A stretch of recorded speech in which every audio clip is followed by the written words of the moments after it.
नमस्कार. आजकाल आपण स्त्रियांमध्ये आणि मुलींमध्ये बघतो की पिरियड्सच्या दरम्यान त्यांना बऱ्याचशा तक्रारी असतात.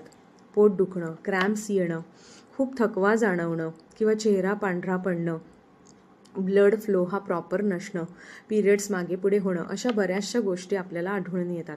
याचं एक कारण म्हणजे हिमोग्लोबिनची कमतरता हेही असू शकतं किंवा तुमचा हा आहार हा प्रॉपर नसेल तरीही या तक्रारी आपल्याला दिसून येतात. त्यासाठी काही गोष्टी मी सांगेन. त्यात सगळ्यात प्रथम म्हणजे काळे मनुके. पिरियड्सच्या दरम्यान किंवा त्या एक आठवडा अगोदर तुम्ही काळे मनुके हे नियमित सेवन करू शकता. रात्री 1 ग्लास पाण्यामध्ये हे काळे मनुके भिजत घालावे आणि सकाळी हे उठल्यावरती पाणी प्यावं आणि ते मनुकेही चावून खावेत.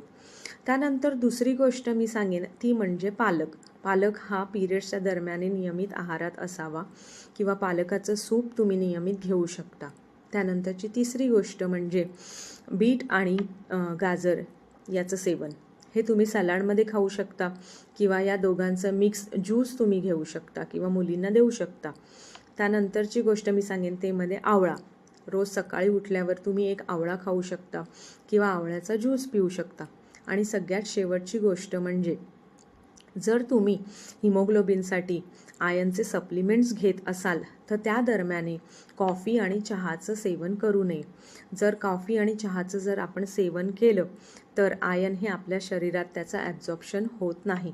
तर या गोष्टी तुम्ही नक्की लक्षात घ्या आणि घरात तुमच्या मुली असतील तर त्यांनाही सांगा, त्यांनाही हा आहार फॉलो करायला सांगा. तुम्हीही करा. आनंदी राहा, स्वस्थ राहा. धन्यवाद.